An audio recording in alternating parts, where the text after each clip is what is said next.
Ada di dalam ilmu Al-Quran, namanya ilmu munasabah. Munasabah itu kait-mengkait antara satu ayat Al-Quran dengan ayat yang lain. Ini ilmu yang sangat penting. Tanpa ilmu ini kita bisa tergelincir memahami Al-Quran, bisa tergelincir dalam logika. Ada yang disebut namanya identik, istilah itu dalam bahasa Arab. Artinya dia suka menyebut sesuatu yang dia tidak ngerti. Pernah melihat kepada semua makhluk, baik yang beriman maupun yang tidak beriman, dia berikan semua. Namanya itu sempurna, tidak pilih-pilih kasihnya. Pantas Ustaz, tetangga aku tak sholat makin kaya, ya. Ada itu. Aku makin sholat makin kawan. Ada itu. Assalamualaikum warahmatullahi wabarakatuh.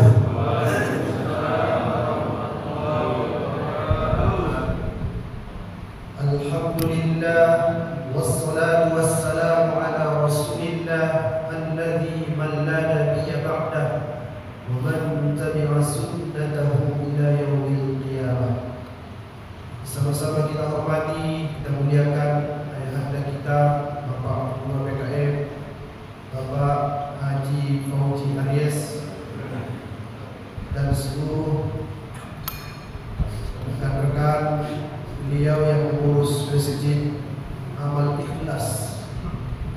Kemudian yang saya muliakan bapak-bapak, ibu-ibu, anak-anak remaja, bocil, ada disebut bocil, FF, itu yang paling penting lagi.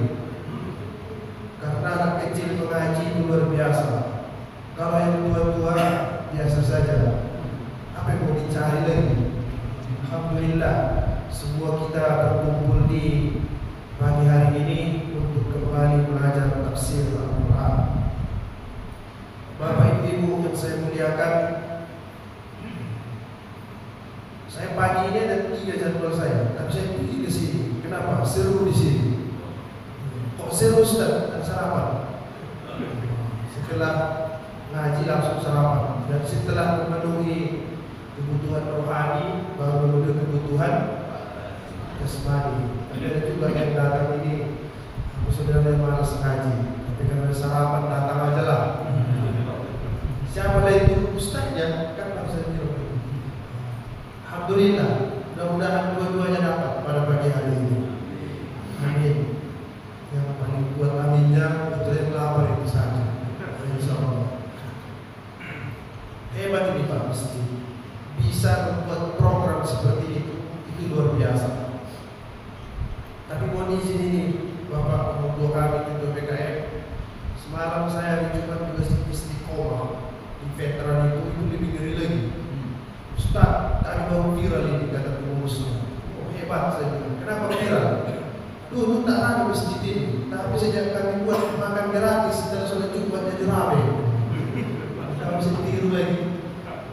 Ada yang lebih ngeri lagi Pak, makan gratis setelah sholat Idul Fitri. Ada disulit lagi itu dananya itu. Tapi alhamdulillah sekarang ini mesti rame karena ada gratis. Baik, Bapak Ibu sekalian, kajian kita selanjutnya adalah surah Al-Fatihah ayat yang ketiga.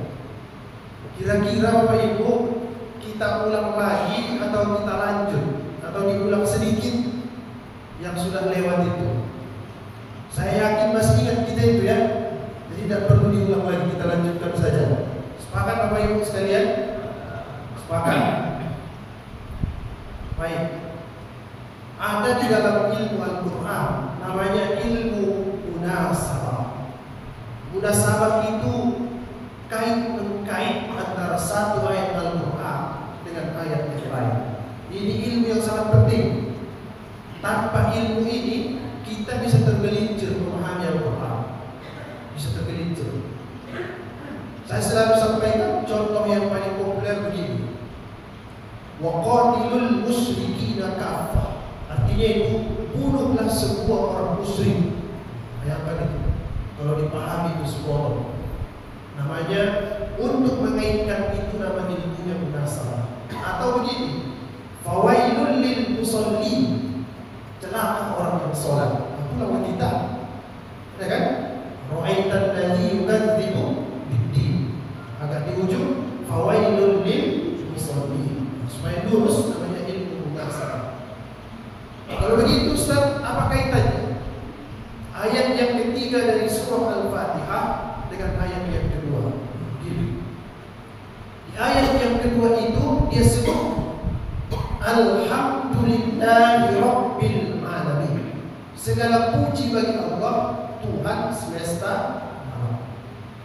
Tapi cara Allah menguasai alam raya ini bukan dengan arogan, bukan dengan marah-marah, tapi cara dia menjadi Rabbul Alamin adalah Ar-Rahman Ar-Rahim.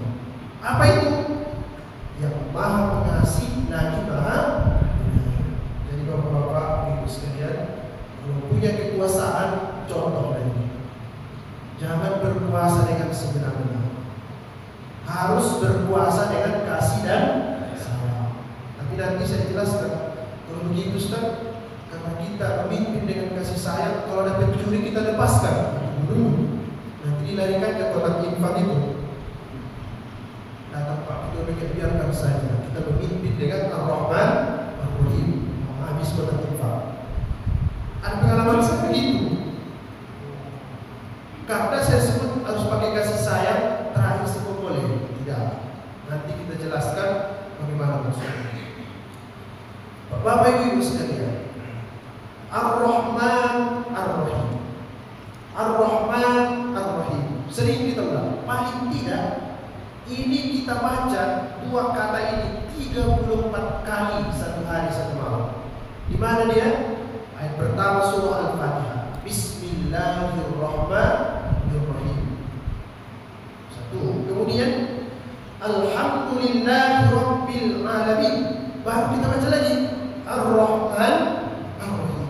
Jadi karena rakaat salat 17 sehari semalam, kita temukan dua kali, berarti 34 kali minimal kita baca. Berarti Pak, Ibu sekalian harus mengerti kita ini apa yang maksudnya kita ucapkan. Kenapa begitu? Mohon maaf, di dalam logika ada yang disebut namanya identik, istilah itu dalam filsafat. Artinya dia suka menyebut-nyebut sesuatu yang dia tidak ngerti. Mungkin bahasa kita ya urbeo itu. Itulah sebabnya kita perlu belajar. Sering kita ucap-ucap tapi kita tak paham. Mudah-mudahan bisa kita paham mulai pagi hari ini. Dan bagi yang sudah mengerti bisa lebih dalam lagi. Ar-Rahman Ar-Rahim. Seluruh kosakata dalam Al-Quran yang hurufnya terangkai dari huruf Ra, Ha, dan Mim, paling tidak kata pakar-pakar Al-Quran maknanya itu ada 4. 1. Belas kasih.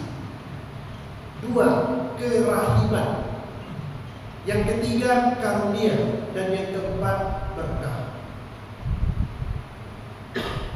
Kalau saya sebut Ar-Rahman, kemudian tidak saya sebut Ar-Rahim, kata sebagian para ahli itu maknanya tidak lengkap.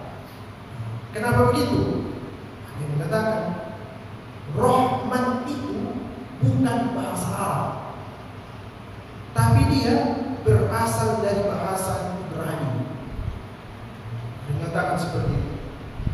Tapi yang lain bilang tidak. Rahman itu memang bahasa Ibrani, tapi dia menyerap dari bahasa Arab. Kesimpulannya dia bahasa Arab juga. Itu Ustaz perlu dipertentangkan? Tidak perlu. Boleh itu beda-beda dalam hal seperti itu. Jangankan dalam hal itu Pak, beda-beda pilihan pilpres itu boleh. Yang tak boleh itu maki-maki pilihan orang. Itu baru tak boleh. Jadi musim ini, di mana Ustaz tengok di medsos? Lagi ramai di situ. Boleh beda-beda pilihan. Yang tak boleh itu maki, tak boleh. Biarkan aja beda-beda. Kan semua capres itu mengucapkan 2 kalimat syahadat kan? Jangan lagi tanya. Kalau jadi Ustaz, pilih yang mana? Apa yang menjawab itu? Nanti sesuai dengan masing-masing. Kita mau mengajarkan boleh berbeda-beda. Tapi begini, kalau di Al-Quran disebut kata Ar-Rahman artinya itu dua.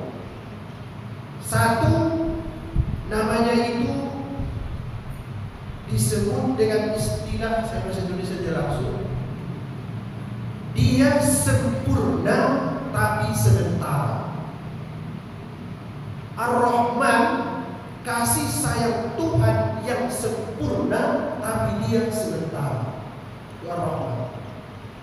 Kalau dia Ar-Rahim, bahasa Indonesianya, dia berlanjut dan mantap. Itu sebabnya Bapak Ibu sekalian, banyak para ustaz kita yang mengatakan Ar-Rahman dari sifat Allah itu berlaku di dunia. Berlaku di dunia karena sempurna pemberiannya tapi sebentar. Mana buktinya? Yang tak sholat dikasihnya uang, ya. Sempurna pemberian kepada semua makhluk, baik yang beriman maupun yang tidak beriman, dia berikan semua. Namanya itu sempurna, tidak pilih-pilih kasih dia. Pantas Ustaz, tetangga aku tak sholat makin kaya, iya, ada itu. Aku makin sholat makin gawat, ada juga itu. Siapalah itu?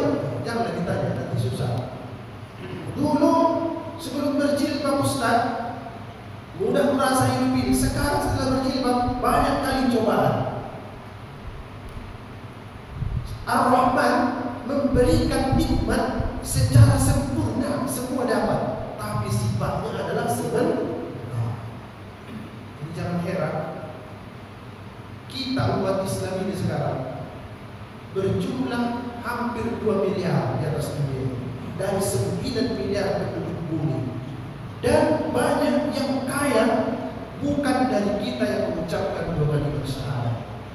Kenapa itu? Karena Tuhan mempunyai sifat Ar-Rahman, diberi semua.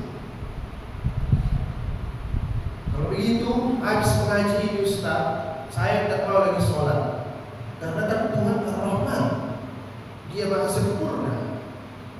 Dia berikan semua ini, biarpun sifatnya sebentar.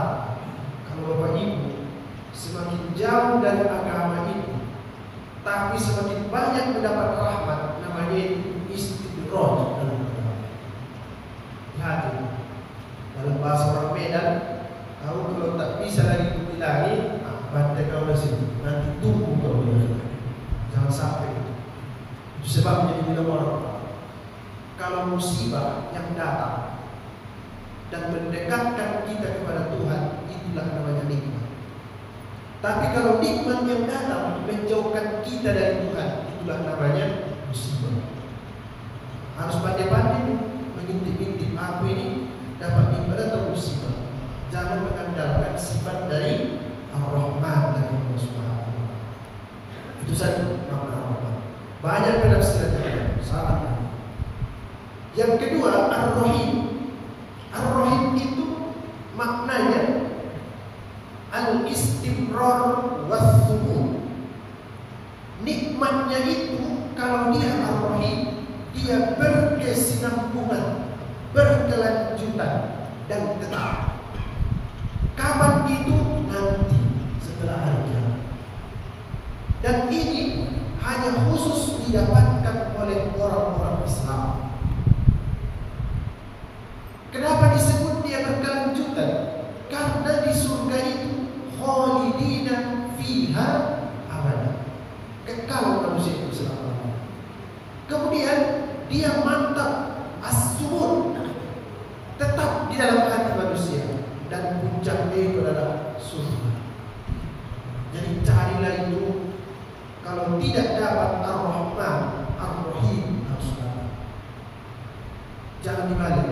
Saya tidak perlu Ar-Rahim, yang penting dapat Ar-Rahman. Kalau bisa, Rabbana atina fid dunya hasanah wa fil akhirati hasanah. Dapat kita Ar-Rahman dan dapat kita Ar-Rahim.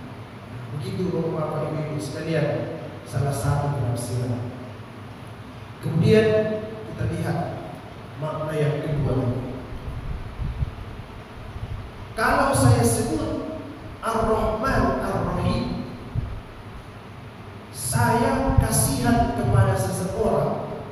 dan saya bantu dia karena saya kasihan. Kalau saya kasihan kepada seseorang tapi tidak saya bantu dia, tidak disebut dengan Ar-Rahman dan Ar-Rahim. Ini biasanya hanya bisa dilakukan secara sempurna oleh Allah Subhanahu wa Ta'ala. Saya kasih contoh. Ini hari Minggu, Bapak Ibu mau bikin undangan. Tiba-tiba di tengah jalan ada orang tabrakan. Ini undangannya di gedung, mau berhenti pestanya jam 17. Yang tabrakan itu minta tolong supaya dia segera dibantu karena dia jatuh. Kalau ibu bantu dia, terlambat ke pesta, dapat lagi pestanya. Kalau tidak dibantu, dia tergeletak di situ. Kalau dibantu, tak dapat pesta, tak dapat makanan lagi. Pilih yang mana dalam situasi seperti ini? Kita kasihan. Sulit kan? Kalau saya tak datang ke pesta itu, kasihan sama yang punya pesta. Atau kasihan sama diriku. Kenapa kasihan? Tak makan. Tak dapat jadi pesta itu makanan. Nah, pilih yang mana? Kasihan sama tukang pesta, bantu dia. Kasihan sama diri sendiri sehingga kita cepat ke pesta untuk makan. Atau kasihan sama orang itu untuk dibantu. Ini tak jelas kan? Itu tidak bisa dilakukan manusia secara sempurna. Hanya Allah yang bisa menyelesaikan masalah yang tiga ini. Dia bantu semua. Oleh sebab itu, contohlah sifat Tuhan ini semampu itu. At-takhalluq bi akhlaqir rahman. Berakhlak dengan meniru sifat-sifat Tuhan. Yang salah satunya adalah Ar-Rahman dan Ar-Rahim. Itu makna yang kedua. Ada lagi Ustaz, makna yang ketiga ada. Saya inilah yang paling pokok. Semua perbuatan Tuhan yang ada di dunia ini, baik itu dalam pandangan kita buruk atau jahat, sebenarnya itu adalah karena kasih sayang. Tidak benar Ustaz, itu tsunami dulu mati ribuan orang. Setiap hari kami lihat ada penyakit. Setiap hari kami lihat ada orang yang meninggal tiba-tiba. Setiap hari kami perhatikan ada orang miskin di dunia. Setiap hari kami perhatikan ada orang berkelahi. Di mana itu kasih sayang Tuhan? Itulah cara pandang kita, Bapak Ibu. Kalau melihat masalah itu sempit. Saya sering kasih contoh seperti ini.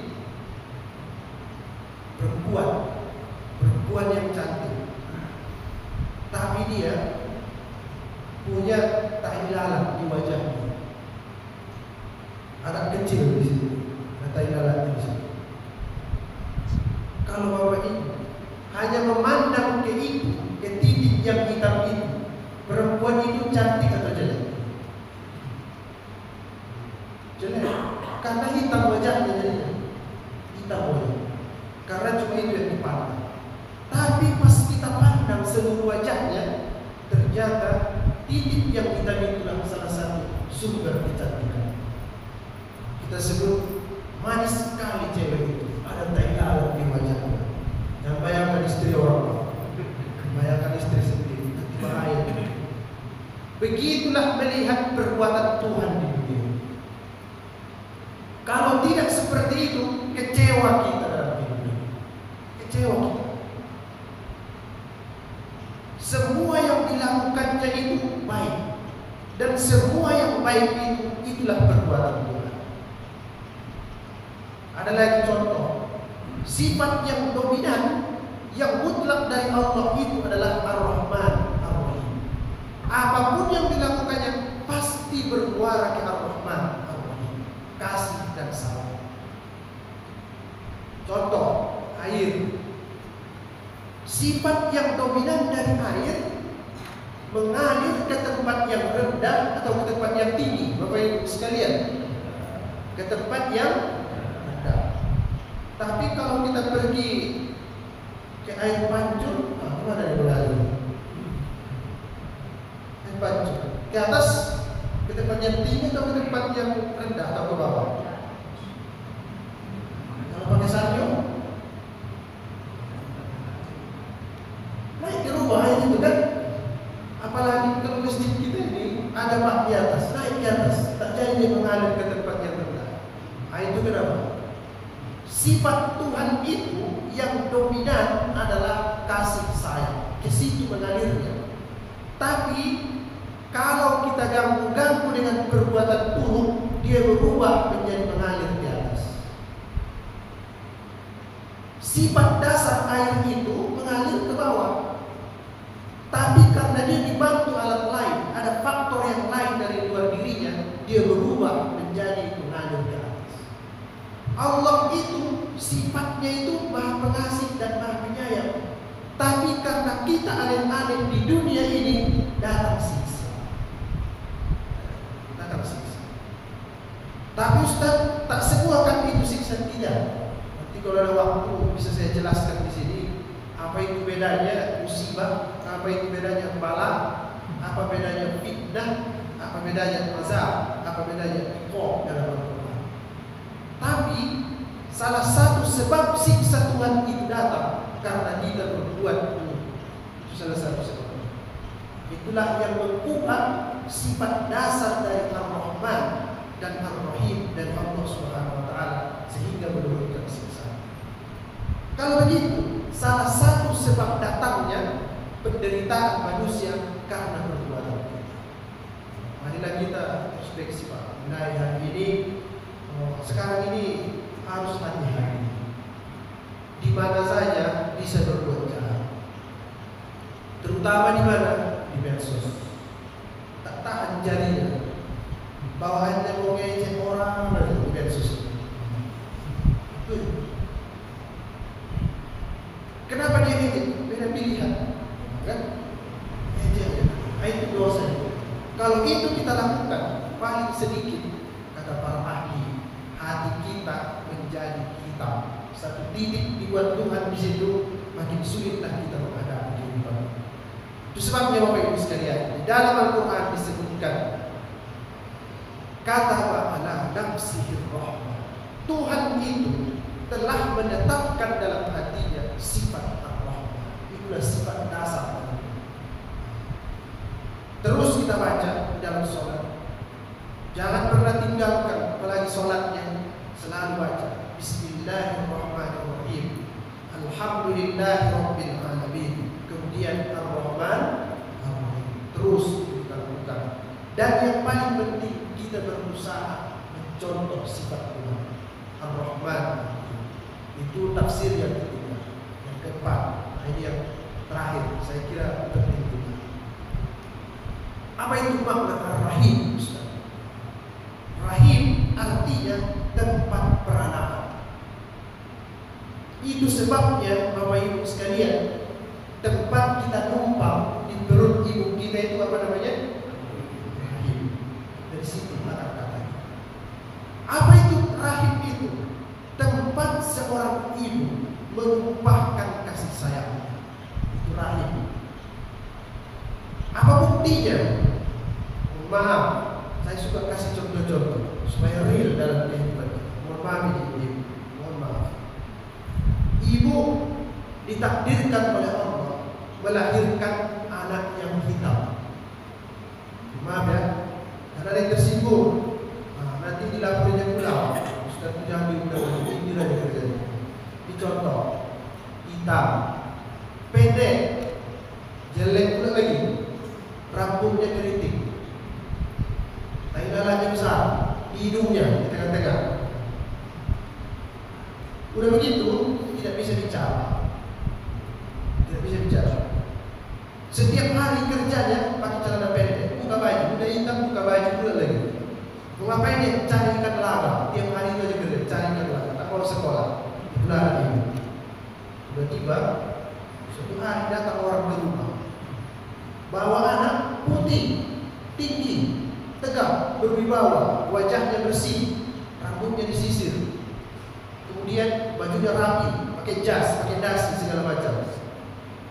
Dia bilang sama ibu, Bu, buanglah anak ibu yang hitam itu, angkat aku jawabannya. Jawaban ibu-ibu apa kira-kira mendengar itu? Mau nggak ditukar anaknya? Yang hitam yang tadi diganti sama yang putih tinggi tadi, mau nggak? Kenapa tak mau? Karena dia lahir dari rahim ibu. Itu masalah.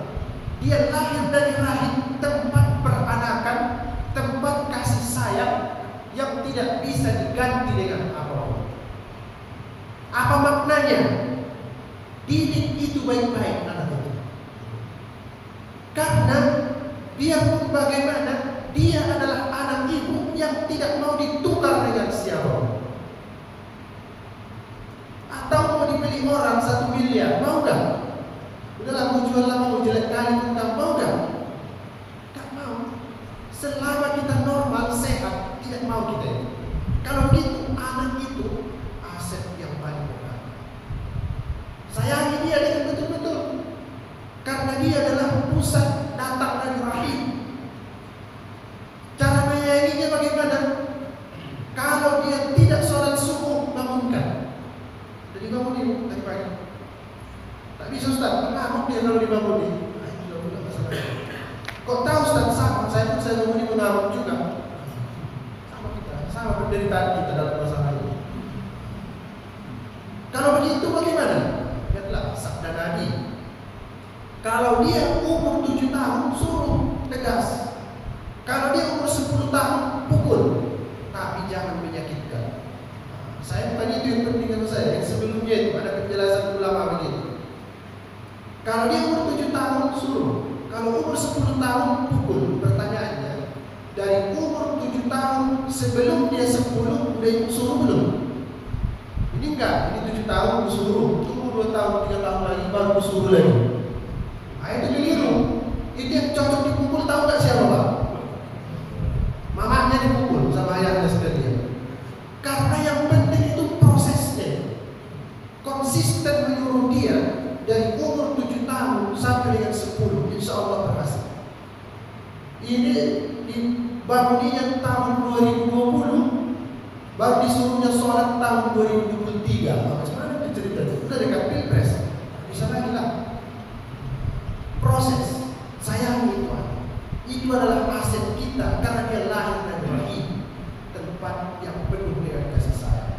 Itu juga sebabnya, Bapak Ibu sekalian, di dalam bahasa Arab, ibu itu disebut dengan ummun. Ummun bahasa Arab. Apa artinya itu? Yang dituju. Dari situ juga lahir kata imam. Apa itu imam? Yang dituju. Imam sholat, kita tuju perbuatannya supaya kita tiru, kita tuju cara berpikirnya supaya kita ikut. Umum yang dituju, artinya anak ibu di rumah, hati, pikiran, badannya selalu tertuju kepada itu. Bapak kan, saya sudah rasakan itu. Capeknya kita ditampun, pas bangun dia pagi, mama katanya.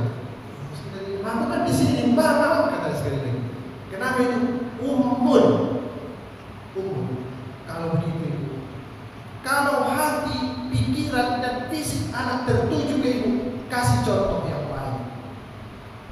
Ya, kasih contoh yang baik. Tutup aurat,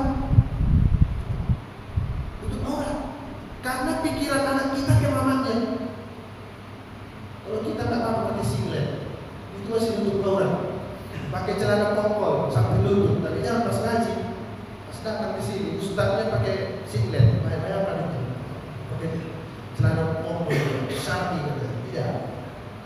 Tapi ibu-ibu tutup aurat, karena pikiran anak kita itu, terutama yang perempuan itu, tertuju kepada itu. Dan satu-satunya yang bisa memberikan dampak positif kepada anak kita adalah keteladanan. Itu sebabnya.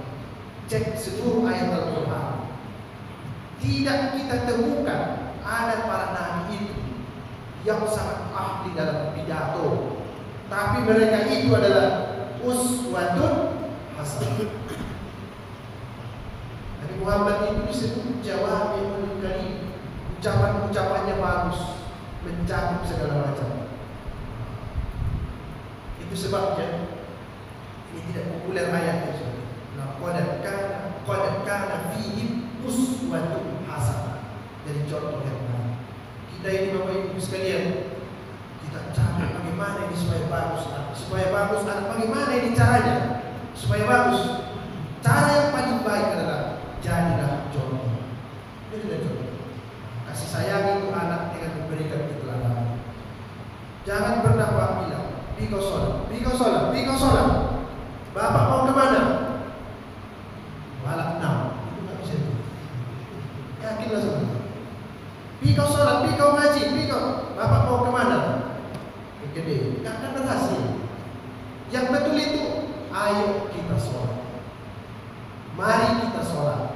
Let's go. Kalau bisa, ayo sama-sama berangkat. Tapi kalau sepi kau, ayahnya tak ikut, ayahnya pergi. Anaknya pergi, ayahnya tak ikut. Di mana ayahnya tadi? Ayahnya tadi malam itu. Tidak bisa kasih contoh. Kenapa itu? Kita itu mempunyai anak yang lahir dari rahim tempat kasih sayang. Itu Bapak Ibu. Yang terakhir terkait masalah sifat Tuhan yang Ar-Rahman dan Ar-Rahim.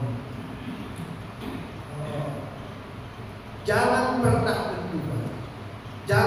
menduga bahwa kalau kita mendapat semua yang kita minta, itu tandanya Tuhan cinta kepada kita.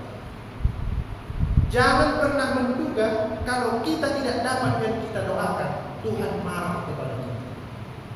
Keliru itu cara berpikir. Itu dalam urusan manusia itu. Kalau kita diberi seseorang, berarti kita bersahabat dengan dia. Kalau kita tak diberi seseorang, minimal kita tidak bersahabat dengan dia. Dengan Tuhan lain cara pembuktian kasih sayang. Banyak yang tidak diberinya justru karena dia sayang kepada kita. Dan banyak yang diberinya karena dia benci kepada kita. Karena kalau semua diberinya, rusak kehidupan manusia. Misalnya ini Pak, kita yang hadir ini, doa kita sama doa kita semua. Ya Allah, berikan kami semua masing-masing setiap rumah kereta api. Oh, dikabulkan Tuhan. Di mana tempatnya? Sesak Kota Medan ini punya kereta api kita semua. Macet. Alhamdulillah tidak dikabulkan Tuhan. Bisa berjalan ini. Dan lagi doa. Ya Allah, malam ini kami seluruh masyarakat Kota Medan tahajud. Besok pagi berikan kami semua pesawat setiap rumah 1 orang. Masya Allah.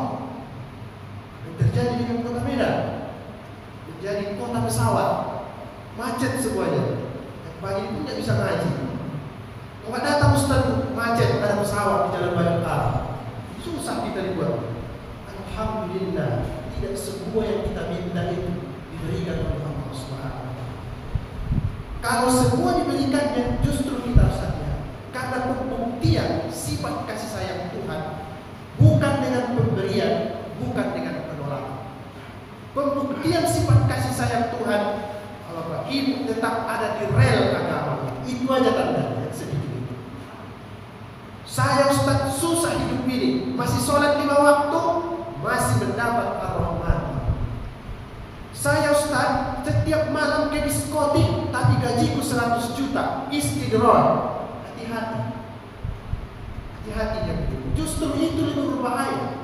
Karena manusia lebih lemah diuji dengan kesenangan. Dan lebih kuat kalau diuji dengan kesusahan. Mana contohnya? Kalau punya duit 5 juta, bawaannya tak mau beli apa saja. Tapi kalau tak ada duit, tidur di rumah. Menjadi kaum rebahan. Selamat dan maksiat. Kalau ada duit, tengah malam mau keluar aja bawaannya. Mau kemana? Macam-macam.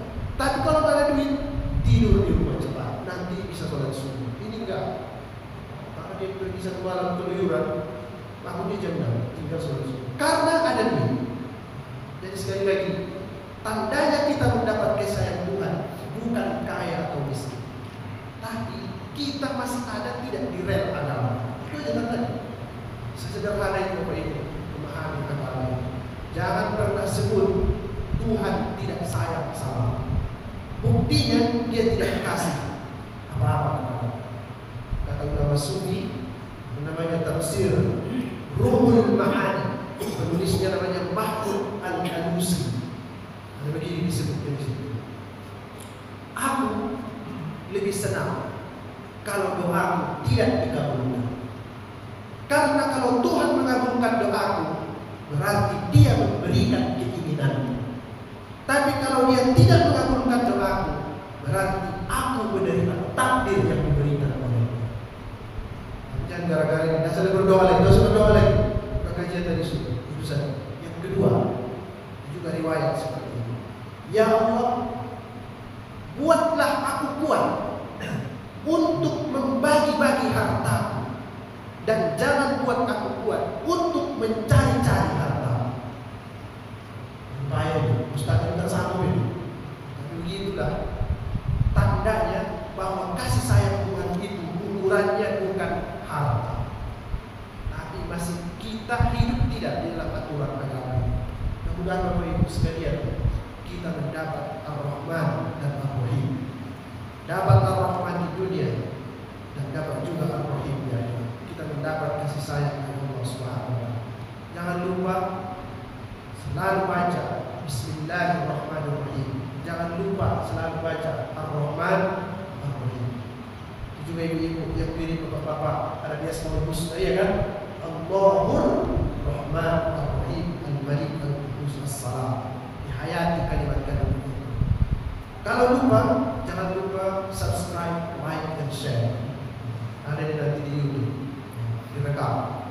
Dan follow IG, Instagram, YouTube saya semua, supaya saya tidak perlu lagi ceramah di sini. Tonton aja di sini. Honornya bagaimana Ustaz? Gampang.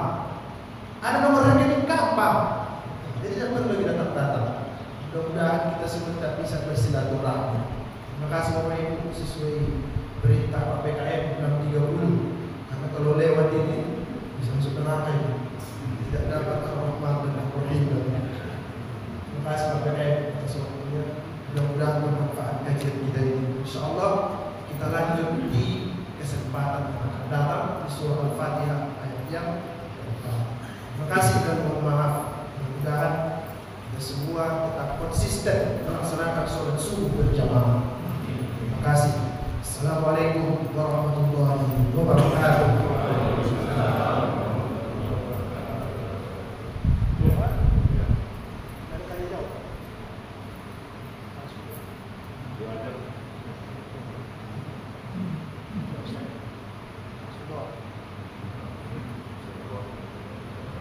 Saya takut keadaan begini, yang salah paham.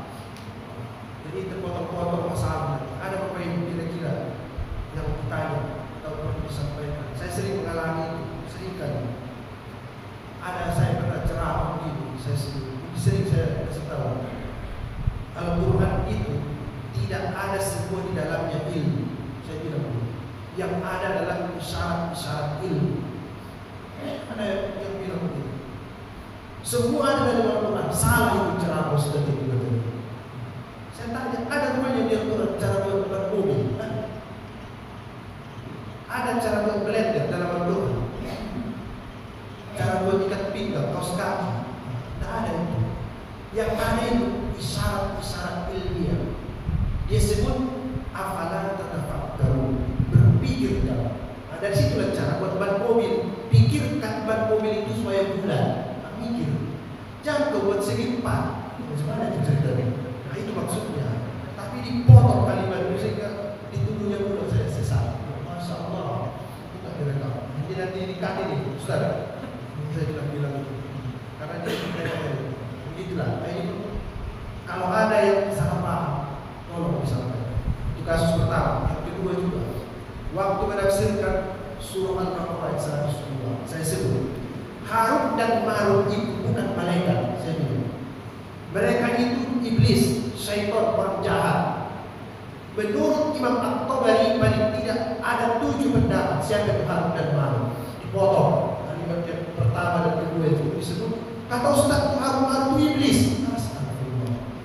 Memang begitu di tafsir At-Tabari. Kalau tahu kita kan malaikat 2 kan, yang turun dari memang begitu. Cuma dipotong. Nah ini pun hati-hati juga kalau di sini nih.